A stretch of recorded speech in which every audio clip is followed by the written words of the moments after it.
बिस्मिल्लाहिर्रहमानिर्रहीम। अस्सलाम वालेकुम dear students. Expert mathematician YouTube channel पर आपको खुशामदीद कहता हूँ। मैं हूँ फिज़ान अहमद। आज हम पढ़ेंगे फोरियर सीरीज़ के बारे में। लेक्चर नंबर वन है हम किसी एक फंक्शन को फोरियर सीरीज़ में एक्सपेंड क्यों करते हैं। क्योंकि हम उसका पैटर्न चेंज कर देते हैं, यानी उसको हम उस फंक्शन को साइन और कोसाइन की शक्ल में हम ले जाते हैं ताकि हम उसका वेव पैटर्न देख सकें, यानी साइनोसाइडल वेव्स में उसका एक फंक्शन का ग्राफ को बदल देते हैं। अब ये क्यों करते हैं, इसके लिए देखें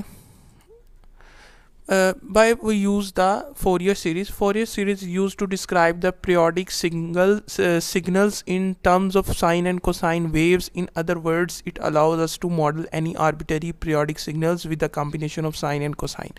यानी हम एक आर्बिटरी पीरियोडिक सिग्नल बनाते हैं साइन और कोसाइन की मदद से ताकि हम उस फंक्शन का वेव पैटर्न देख सकें, यानी फंक्शन की बिहेवियर को चेक कर सकें। अच्छा, ये हम फोरियर सीरीज़ को हम किसी एक फंक्शन को फोरियर सीरीज़ में हम एक्सपेंड तब कर सकते हैं जब वो फंक्शन दो तरह की बिहेवियर यानी दो तरह की प्रॉपर्टी रखता होगा। पहली ये है कि वो फंक्शन क्या हो, पीरियोडिक फंक्शन हो, यानी उसका कोई ना कोई पीरियड एग्जिस्ट करता हो। ठीक है, ये भी अब आगे देखते हैं। और second one is the piecewise continuous होना चाहिए। ठीक है, अब इस फोरियर सीरीज़ का इस्तेमाल हम क्यों करते हैं, क्योंकि हम इसके ज़रिए कुछ पीडीज़ को सॉल्व कर सकते हैं। ठीक है, कुछ प्रॉब्लम्स हैं जिसमें पीडीज़ यानी पार्शियल डिफरेंशियल इक्वेशंस होती हैं, उनके सॉल्यूशंस निकाल सकते हैं। और दूसरा, इसको जो फोरियर सीरीज़ को फाउंड किसने किया था, इसका नाम इसलिए रखा गया फोरियर क्योंकि ये जेबी फोरियर ने इसको बनाया था, इस सीरीज़ को फाउंड किया था जेबी फोरियर, जो कि 1768 से 1830 तक इसका बर्थ और डेथ पीरियड है। ठीक है, तो ये काफ़ी फ़िज़िकल प्रॉब्लम्स को सॉल्व करने के लिए इस्तेमाल होती है। अच्छा, पहले मैंने आपको कुछ देर पहले बताया कि फोरियर सीरीज़ जो होती है ये दो तरह की करैक्टरिस्टिक्स अगर शो करे तो तब ही, यानी एक फंक्शन दो तरह की प्रॉपर्टीज़ अगर शो करे तो तब ही हम उसको फोरियर सीरीज़ में एक्सपेंड कर सकते हैं। आज हम इस लेक्चर के अंदर सिर्फ ये देखेंगे कि वो बिहेवियर देखेंगे किस तरह के होते हैं, और दूसरा ये कि हम कुछ ऑर्थोगोनैलिटी क्राइटेरिया यानी कुछ इंटेग्रल्स के देखेंगे रिज़ल्ट, और फिर हम लेक्चर को वाइंड अप करेंगे। अगले लेक्चर में बेसिक यानी स्टार्ट से स्टार्ट करेंगे फोरियर सीरीज़ क्या होती है। ठीक है, तो मैंने अभी आपको बताया कि वो फंक्शन दो तरह की प्रॉपर्टीज़ को शो करना चाहिए। क्यों, कौन कौन सी प्रॉपर्टीज़? वो प्रॉपर्टी है कि पहला पीरियोडिक, यानी फंक्शन वो पीरियोडिक फंक्शन होना चाहिए, और दूसरा ये कि हम उसको पीस वाइज कंटिन्यूस वो फंक्शन होना चाहिए, तभी हम उसको कर सकते हैं। तो देखें, सबसे पहले पीरियोडिक फंक्शन क्या होता है। The function f of x is said to be periodic function if there is a some positive constant p such that f of x is equal to f of x plus p for all x. The constant p is called the period of the function. अच्छा, यहाँ पर ये है कि अगर आप एक x यानी फंक्शन की डोमेन का जो वेरिएबल है उसमें अगर आप कोई एक कांस्टेंट p ऐड करते हैं तो वो फंक्शन अगेन वही हमारे पास f of x आ जाए। तो इसका मतलब ये है कि आपके पास यानी एक फंक्शन एक ख़ास पीरियड के बाद, यानी ख़ास पीरियड के बाद अगेन वही करैक्टरिस्टिक्स अपनी शो करना शुरू कर दे तो वो यानी वो फंक्शन क्या कहलाता है, पीरियोडिक फंक्शन कहलाता है। यानी वो कि ख़ास पीरियड के बाद अपनी करैक्टरिस्टिक्स रिपीट करता रहता है। ठीक है, तो उसका जो यानी जो कांस्टेंट हम ऐड करेंगे उसको हम कहते हैं पीरियड, यानी period of a function. For example देखें, जैसे आप पढ़ते आ रहे हैं कि f of x cos x है, तो इसका पीरियड जो होता है वो 2 पाई होता है, क्योंकि जब हम ग्राफ्स को अगर समझते हैं तो एक सर्कल है। ठीक है, यानी यहाँ पर और यहाँ पर कंप्लीट अगर कोई सर्कल अगर आप देखें सर्कुलर एंगल के अंदर 0 से 2 पाई के अंदर, तो कोस जो है वो 2 पाई के बाद अगेन अपनी जो करैक्टरिस्टिक्स है वो दोबारा रिपीट करता है, यानी 2 पाई जो है वो उसका पीरियड होता है। इसको चेक कैसे करेंगे, एफ ऑफ एक्स प्लस 2 पाई, यानी 2 पाई मैंने ऐड कर दिया, कोस एक्स प्लस 2 पाई। अब यहाँ से हमें पता है लाइट एंगल के थ्रू के 2 पाई पर हमारे पास कोस की जो है वो चेंज नहीं होती, कोस ही रहता है और एंगल में फ़र्क भी नहीं पड़ेगा, कोस एक्स ही आ जाएगा। तो इसका मतलब है अगेन हमने 2 पाई ऐड किया था तो फिर कोस एक्स आ गया, तो इसका मतलब है कि ये हमारे पास 2 पाई जो है इसका पीरियड है। अगेन फिर 4 पाई, इसी तरह ये जो इसका पीरियड होता है।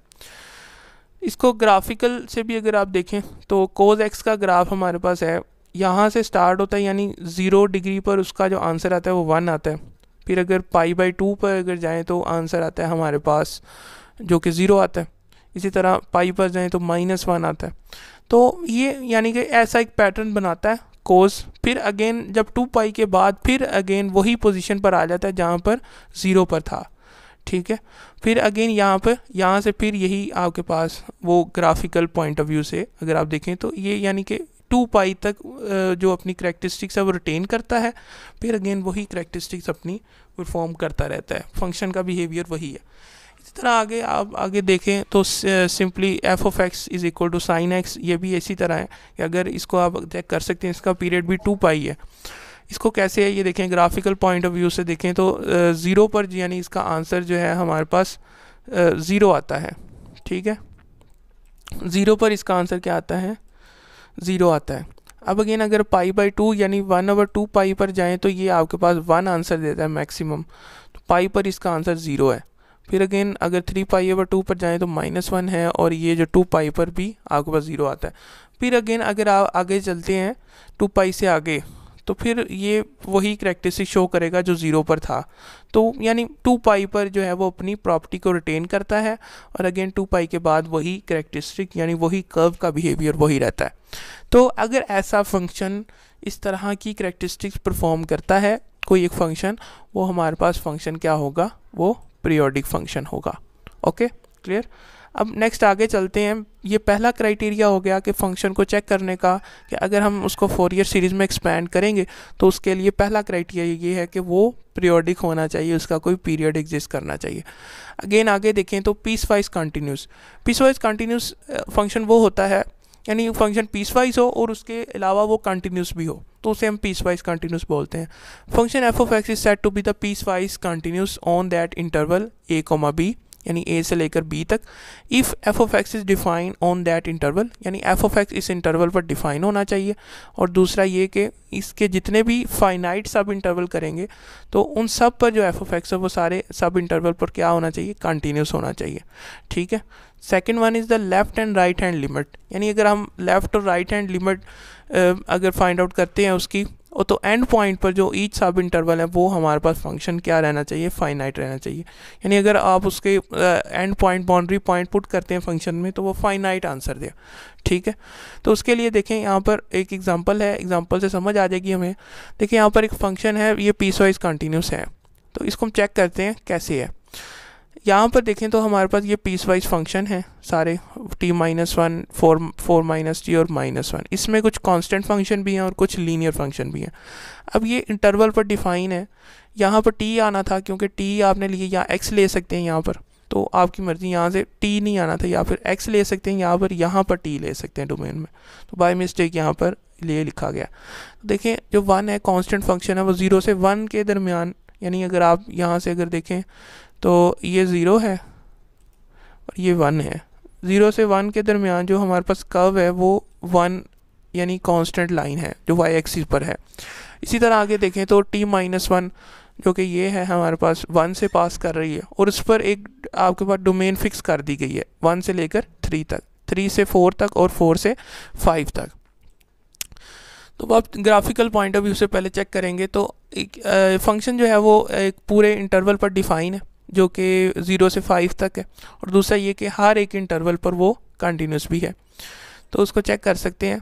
देखें आपने ये देखा कि 1 एक कांस्टेंट लाइन है, इसके दरमियान कोई ऐसा हमें कंटिन्यूस है, यानी इसमें कोई डिस्क्रीट ऐसी वैल्यू नहीं मिल रही जहाँ पर फंक्शन डिसकंटिन्यूस होना चाहिए, तो हमारे पास कोई ऐसा पॉइंट नहीं है, ये कंटिन्यूस है। इसी तरह आगे सब इंटरवल पर हमने देखना है ना कि सब इंटरवल पर कंटिन्यूस है या नहीं है।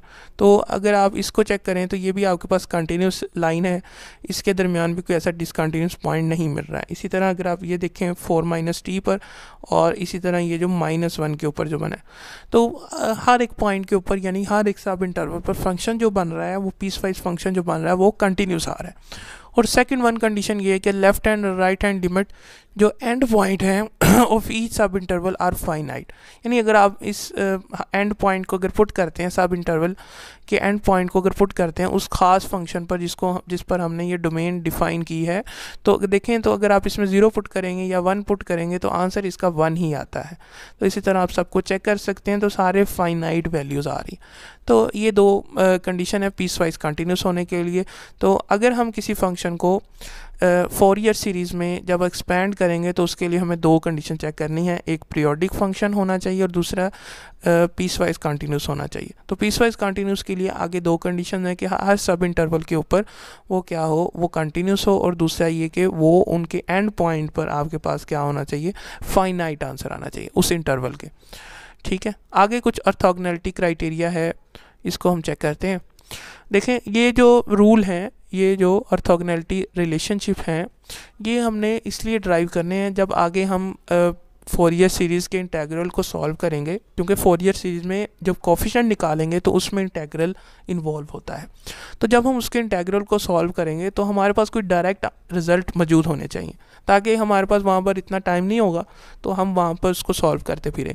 तो हम कुछ रिज़ल्ट को यहाँ ड्राइव कर लेते हैं ताकि वहाँ पर हम सिर्फ उसको मेंशन कर दें कि ये रिज़ल्ट हमने पहले बनाया हुआ है, तो इसलिए ये यहाँ पर वो ये रिज़ल्ट होल्ड कर जाएगा। तो पहला जो थ्योरम है वो कह रहा है कि prove that -π to π sin kx, यानी साइन के साथ कांस्टेंट मल्टीपल है dx = 0 where the k is non negative integer. तो इसको यहाँ से देखते हैं, -π to π sin kx dx = अच्छा यहाँ पर देखें तो साइन की जब इंटीग्रेशन करते हैं तो जो x वाला हमारे पास है फंक्शन है kx, ये हमारे पास यहाँ पर k मल्टीपल मौजूद होना चाहिए, क्योंकि जब आप इसका डेरिवेटिव लेंगे तो k साथ होना चाहिए। तो उसके k बनाने के लिए हम यहाँ पर k को डिवाइड भी कर देते हैं और मल्टीप्लाई भी कर देते हैं, जो रूल है। अब ये क्राइटेरिया पूरा हो रहा है, इसकी इंटीग्रेशन कर सकते हैं। साइन की इंटीग्रेशन हमारे पास होती है कोस माइनस कोस, ये माइनस आ जाएगा, कोस kx पावर लगा देंगे और लिमिट लगा देंगे -π से π तक। जब हम इसकी लिमिट पुट करेंगे तो ये बन जाएगा -cos kx, cos π k sorry, और ये आ जाएगा k पाई या पाई के, और यहाँ पर -cos k pi plus minus minus plus हो जाएगा ना, क्योंकि एक तो आप लिमिट में प्लस माइनस लगाते हैं और यहाँ पर एक माइनस है। अब होगा क्या, होगा ये कि अब आपके पास एंड पे जो आंसर है वो ये कैंसिल आउट हो जाएगा आपस में, तो ये आ जाएगा आपके पास 0।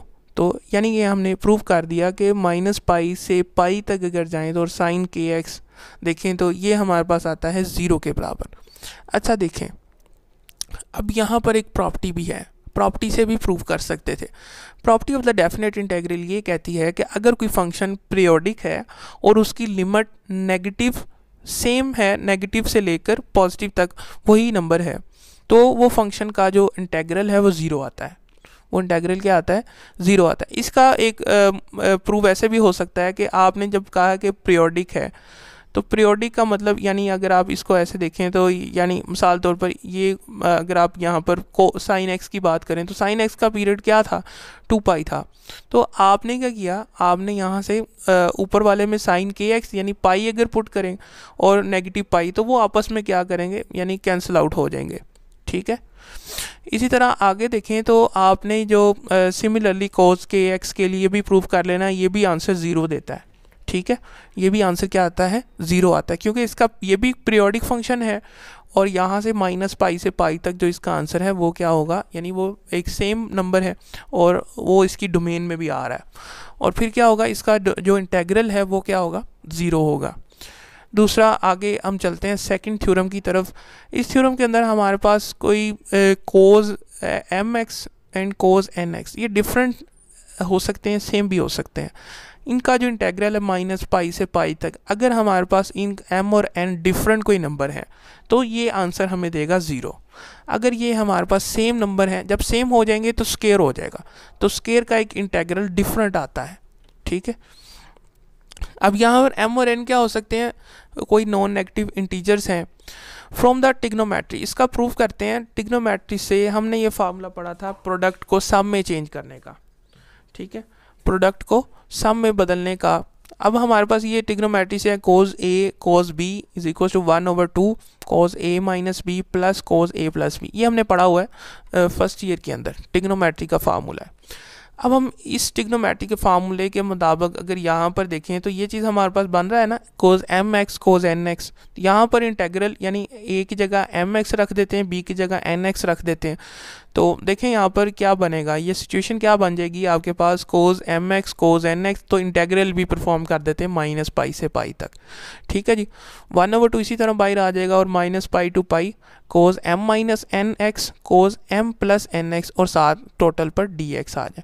अब इन पर जो है वो इंटीग्रेशन अलग-अलग, क्योंकि integration is a linear operator, तो लीनियर ऑपरेटर एडिशन में अलग-अलग परफॉर्म होता है।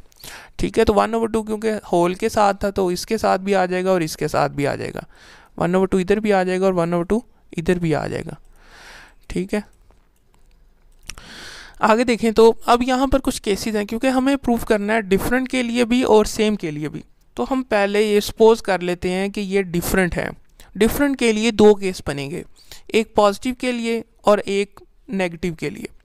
ठीक है, तो देखें आपके पास यहाँ पर दो डिफरेंट हमारे पास बनते हैं, m is not equal to n, so m minus n both negative और पॉजिटिव इंटीजर एक्सेप्ट 0। यानी हमारे पास अगर ये कोई डिफरेंट है तो हमारे पास क्या होगा, अगर सेम होगा तब 0 बनेगा ना, अगर सेम है तो तब भी 0 बनना है। तो अगर डिफरेंट है तो ये m माइनस एन ये क्या बनेगा, नॉन नेगेटिव, बोथ नेगेटिव और बोथ क्या होगा, positive, both negative, m minus n is both negative और पॉजिटिव इंटीजर एक्सेप्ट 0। 0 नहीं होगा क्योंकि जब अगर सेम होगा तब 0 होगा। ठीक है, तो क्योंकि डिफरेंट नंबर है तो उनकी जो माइनस जब करेंगे, डिफरेंस लेंगे जब उनका, तो वो क्या होगा, वो यानी कि सेम नहीं होगा, 0 नहीं होगा, उसके अलावा बोथ नेगेटिव और पॉजिटिव होंगे। तो देखें यहाँ पर अगर आप यहाँ पर करते हैं m माइनस एन, अगर ये पॉजिटिव है तो m माइनस एन अगर ये तो हमारे पास पॉजिटिव रहेगा ना।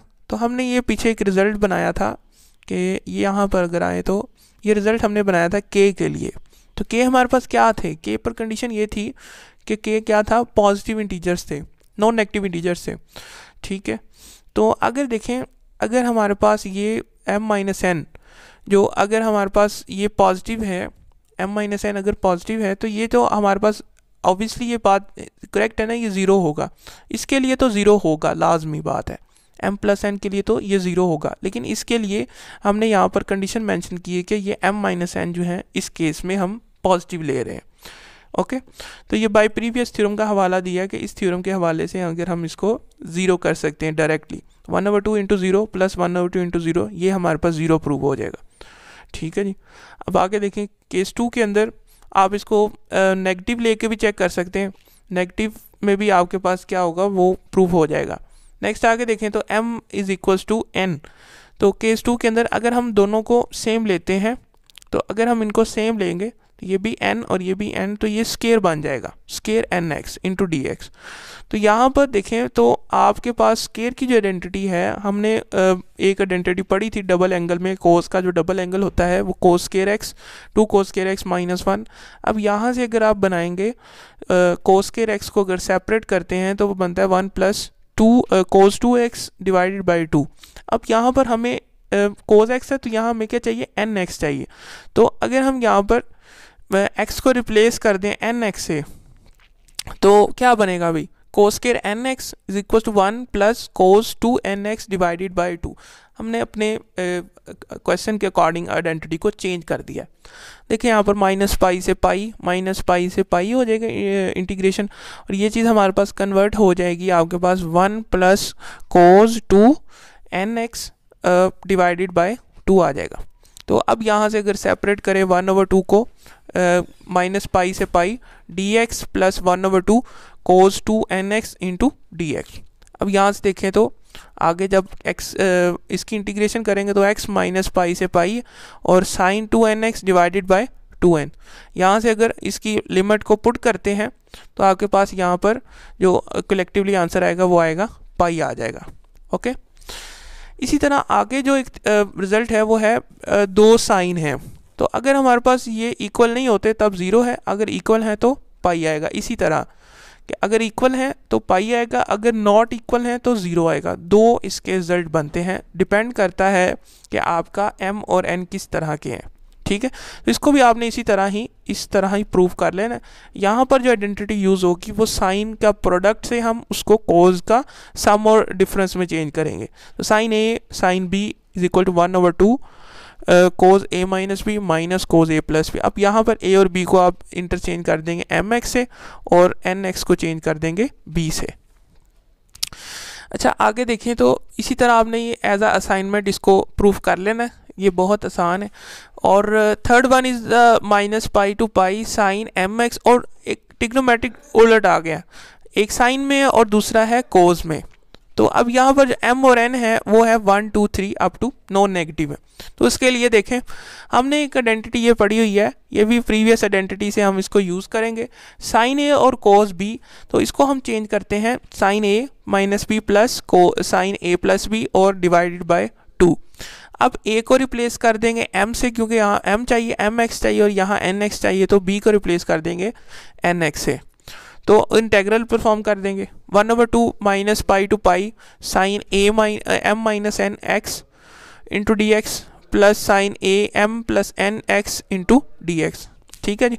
यहाँ देखें तो साइन की जो इंटीग्रेशन हम करते हैं वो अब आगे हम देखेंगे 1/2 दोनों के साथ आ जाएगा। अब यहाँ पर भी दो केसेस मौजूद हैं कि अगर हमारे पास m और n डिफरेंट हैं तो या तो ये पॉजिटिव होंगे या तो ये हमारे पास क्या होगा, नेगेटिव होगा, ठीक है। तो देखें ये हमने थ्योरम का अप्लाई करना है। थ्योरम ये कहता है कि अगर हमारे पास m और n अगर डिफरेंट हैं तो ये आपके पास क्या बनेगा, पॉजिटिव बनेगा या नेगेटिव। अगर ये पॉजिटिव बनता है, अगर ये हमारे पास पॉजिटिव आता है तो आपके पास ये रिजल्ट हम ऑलरेडी प्रूव कर चुके हैं साइन के हवाले से, के हवाले से हमने किया था ना कि के नंबर पॉजिटिव होना चाहिए नॉन नेगेटिव, तो उस पर ये रिजल्ट आता था 0। इसी तरह ये पॉजिटिव है तो इस पर भी हमारे पास रिजल्ट क्या आएगा, 0 आएगा। तो ये आपके पास 0 प्रूव हो जाएगा। और आगे देखें तो अगर ये इक्वल आते हैं तो ये इक्वल हैं, तो इक्वल पर आप साइन की डबल एंगल का यूज़ करते हैं। वो कैसे करेंगे, तो हमें 2 यहाँ रिक्वायर्ड है, यहाँ क्या चाहिए 2 रिक्वायर्ड है, तो 2 को हम मल्टीप्लाई भी कर देते हैं और डिवाइड भी कर देते हैं। तो 2 को मल्टीप्लाई करने से ये रिजल्ट चेंज हो जाएगा साइन का डबल एंगल में साइन 2x, ठीक है। तो साइन 2x के लिए आपके पास पहले एक रिजल्ट मौजूद है, आपने kx के लिए प्रूफ किया हुआ है। यहाँ पर अगर हमारे पास k हो, यहाँ पर अगर हमारे पास पॉजिटिव, हमने कहा था ना कि पॉजिटिव नंबर हो k कोई भी, तो यहाँ पर पॉजिटिव नंबर 2 है, तो साइन 2x और माइनस पाई से पाई पीरियोडिक है, तो ये 0 आएगा इसका आंसर, ठीक है। तो दोनों हवाले से हमने इसको प्रूव कर दिया है कि अगर हमारे पास ये इक्वल आता है, अगर हमारे पास ये आपके पास डिफरेंट आता है तो 0 होगा, ठीक है। अच्छा आगे देखें तो कुछ प्रॉपर्टीज़ हैं पीरियोडिक फंक्शन की। तो आपके पास यहाँ पर एक फंक्शन है जो कि पीरियोडिक है, थ्योरम है, फंक्शन जो है वो पीरियोडिक फंक्शन है विद अ पीरियड ऑफ 2 पाई, यानी इस फंक्शन का जो पीरियड है वो 2 पाई है। फॉर एग्जांपल इस फंक्शन में अगर हम 2 पाई ऐड करें तो फंक्शन अपनी प्रॉपर्टी को रिटेन करता है, ठीक है। 2 पाई अगर ऐड करें तो फंक्शन अपनी प्रॉपर्टी को क्या करता है, रिटेन करता है। यानी f of x plus 2 pi करें तो अगेन हमारे पास एफ ऑफ एक्स आ जाता है, ठीक है। तो सेकंड वन इज़ द, हमें प्रूव ये करना है कि minus pi to pi f of x d x is equal to c plus 2 pi f of x where c is any arbitrary constant, कोई आर्बिटरी कांस्टेंट है। तो हमें ये रिजल्ट प्रूव करना है माइनस पाई टू पाई। देखें यहाँ पर हम सी प्लस 2 पाई तक लिमिट है एफ ऑफ एक्स की। तो अब हम इस इंटेग्रल को ब्रेक करते हैं, किसमें, इसमें इन्वॉल्व करेंगे माइनस पाई और पाई। तो देखें सबसे पहले माइनस पाई आता है, सी से माइनस पाई तक इंटेग्रल ब्रेक करेंगे, फिर माइनस पाई टू पाई तक और पाई टू सी प्लस 2 पाई। तो ऐसे हम ब्रेक कर सकते हैं इंटेग्रल को, क्योंकि देखें हमारे पास यहाँ पर गौर करें, ये हमारे पास होता है इंटरवल, ठीक है, ठीक है जी। यहाँ पर इंटरवल है, यहाँ पर कोई कांस्टेंट है और यहाँ पर 2 पाई है, सी है यहाँ पर और यहाँ पर हमारे पास सी प्लस 2 पाई है, ठीक है। ये माइनस पाई है और ये पाई है, हमें जो चाहिए, हमें टोटल इंटीग्रल c से 2 पाई तक, हमें c+2 पाई तक हमें इंटीग्रल को सॉल्व करना है। ठीक है, तो हम क्या करते हैं, हम इस इंटीग्रल को ब्रेक कर देते हैं c से -पाई तक, -पाई से पाई तक, और पाई से c+2 पाई तक। तो हम इस तरह इंटीग्रल को ब्रेक कर लेते हैं। तो ऐसे हम कर सकते हैं, इंटीग्रेशन की प्रॉपर्टी मौजूद है। ठीक है जी। अच्छा, आगे देखें। तो जैसे हम इसको ब्रेक करते हैं, अब नेक्स्ट स्टेप ये क्या करना है, हमने नेक्स्ट स्टेप हमने ये करना है कि देखिए, हमने इसको ब्रेक कर लिया c से -पाई तक, -पाई से पाई तक, और पाई से c+2 पाई तक। ठीक है, अब हम ये वाला इंटीग्रल लेंगे, इसको हम सॉल्व करेंगे और हम ये बनाएंगे, इसी इंटीग्रल को बनाएंगे ऑपोजिट साइन में। तो देखें कैसे बनाएंगे। ये इंटीग्रल हमने ले लिया पाई से c+2 पाई तक f(x), इसको हम मज़ीद सॉल्व करेंगे। मज़ीद हम ऐसे सॉल्व करेंगे सब्सटीट्यूशन से। सब्सटीट्यूशन ये कहती है कि आपने यहाँ पर, क्योंकि आपने कहा था कि f(x) जो है ये पीरियोडिक फंक्शन है, तो आप क्या कर सकते हैं, x को इक्वल रख सकते हैं किसी एक दूसरे नंबर के, जो कि उसी वेरिएबल में होगा, उसी डोमेन में होगा, और उसमें आप 2 पाई ऐड कर देंगे। तो हम यहाँ से सब्सटीट्यूट कर देते हैं x = y+2 पाई। ठीक है, यानी इस सारे इंटीग्रल को हम y की शक्ल में बदल लेंगे। तो बदलेंगे कैसे, जब हमने x की जगह y+2 पाई सब्सटीट्यूट किया, तो dx को भी dy में बदलना पड़ेगा। तो दोनों तरफ डिफरेंशियल लेंगे, जब इधर dx डिफरेंशियल लेंगे और dy लेंगे, कांस्टेंट का डिफरेंशियल 0 होता है, तो dx इक्वल आ जाएगा dy के, ये आपके पास क्या आ जाएगा, dy आ जाएगा। ओके, तो ये बन गया y+2 पाई इंटू dy। अब यहाँ से जो लिमिट्स हैं, ये पाई और c+2 पाई, ये लिमिट्स भी आपके पास बदल जाएंगी। लिमिट्स किस में बदल जाएंगी, यानी अगर आप यहाँ x की जगह पर पाई पुट करते हैं, तो ये 2 पाई इधर आ जाएगा, पाई -2 पाई जो होगा वो -पाई, यानी इधर लिमिट आ जाएगी -पाई। और अगर c+2 पाई x की जगह पुट करते हैं, दोनों तरफ से 2 पाई कैंसिल आउट, और y की जो लिमिट आ जाएगी वो c आ जाएगी। यानी आपने सारा इंटीग्रल बदल लिया y की शक्ल में। Okay, clear. अब क्या करेंगे, अब यहाँ से, क्योंकि हमें यहाँ ऊपर चाहिए -पाई, ऊपर क्या चाहिए, हमें -पाई चाहिए, तो हम क्या करते हैं, इस इंटीग्रल को की लिमिट को इंटरचेंज कर देते हैं। जब हम इंटीग्रल, डेफिनेट इंटीग्रल की लिमिट को इंटरचेंज करते हैं, तो बाहर माइनस का साइन आ जाता है। इसका प्रूफ भी मौजूद है, कैलकुलस में हमने किया था। ठीक है जी, c से -पाई तक ये माइनस बाहर आ जाएगा। ओके, क्लियर हो गया। नेक्स्ट अगले स्टेप में y+2 पाई। अच्छा, अब देखें, चूँकि हमने यहाँ पर सब्स्टिट्यूट कर दिया ये, ठीक है, तो चूँकि ये x जो है ये डमी वेरिएबल है, y डमी वेरिएबल है। क्यों बोला डमी वेरिएबल, हम पहले पढ़ चुके हैं कि डमी वेरिएबल वो होते हैं जब हम डेफिनेट इंटीग्रल या कोई सीरीज़ को के अंदर हम काम कर रहे होते हैं, तब हम उसके इंडेक्स को बराबर रखने के लिए हम डमी वेरिएबल का यूज़ कर लेते हैं। क्यों बोला, क्योंकि जब आप डमी वेरिएबल का यूज़ करते हैं उससे कोई फ़र्क नहीं पड़ता कि वेरिएबल आप कौन सा ले रहे हैं। जैसे मिसाल तौर पर यहाँ से -पाई से अगर आप पाई की तरफ जाते हैं, ठीक है, और आपके पास यहाँ पर f(x) है, ठीक है, f(x) कोई भी एक फंक्शन है x की शक्ल में, ठीक है। अब यहाँ पर y भी रिप्लेस कर सकते हैं, y को आप चेंज कर सकते हैं। उससे क्या होगा, आपके इंटीग्रल पे फ़र्क नहीं पड़ेगा, आपका आंसर वही आएगा। तो ये डमी वेरिएबल वही होते हैं, ठीक है। तो देखें, अब यहाँ से y की जगह अगर हम x रख लें तो तब भी हमारे इंटीग्रल पर फ़र्क नहीं पड़ेगा, हम यहाँ पर x भी रख सकते हैं, ठीक है। तो मैंने y की जगह x रिप्लेस कर दिया क्योंकि ये डमी वेरिएबल, और यहाँ से भी dy की जगह dx आ जाएगा। अच्छा, अब आप देखें तो हमने स्टार्टिंग पे कंडीशन ये कही थी कि f(x) जो है ये पीरियोडिक है विद अ पीरियड ऑफ 2 पाई। तो ये कंडीशन क्या कहती है, f(x) + 2 पाई ये इक्वल आ जाएगा f(x) के, ठीक है, माइनस बाहर आ जाएगा। अब इसकी वैल्यू जो हमने निकाली है वो आ गई है ये, ठीक है। ये वैल्यू को अगर हम इसकी जगह पुट कर देते हैं तो यहाँ से ये और ये कैंसिल आउट हो जाएंगे। क्लियर, देखें यहाँ से c से -पाई तक प्लस -पाई टू पाई और c टू -पाई और ये नेगेटिव साइन के साथ, तो ये आपके पास क्या हो जाएगा, कैंसिल आउट। तो आपके पास जो आंसर आएगा वो ये आएगा, c से c plus 2 pi f of x d x, ये आ जाएगा माइनस पाई टू पाई। इसका एक स्पेशल केस है कि अगर आप कोई आर्बिटरी, हमें क्या कहा गया था, आर्बिटरी कांस्टेंट, तो अगर आप कोई आर्बिटरी कांस्टेंट 0 लेते हैं तो ये जो इंटेग्रल है माइनस पाई टू पाई, ये आपके पास आ जाता है 0 से 2 पाई तक। यानी अगर आप इसी इंटरवल 0 से 2 पाई के अंदर भी सॉल्व करें या फिर इसके अंदर सॉल्व करें तो आपका इंटेग्रल का जवाब क्या आएगा, सेम आएगा। क्लियर? अच्छा जी, ये था हमारा आज का लेक्चर। मिलते हैं नेक्स्ट वीडियो में। चैनल को सब्सक्राइब कर दें और बेल आइकन को ज़रूर दबाएं ताकि आपको हमारी लेटेस्ट अपडेट और वीडियोस मिलती रहे। अगर आपको नोट्स चाहिए तो गूगल ड्राइव का लिंक डिस्क्रिप्शन में लगा दिया, ये सारे नोट्स अवेलेबल हैं, वहाँ पर जाकर देख सकते हैं।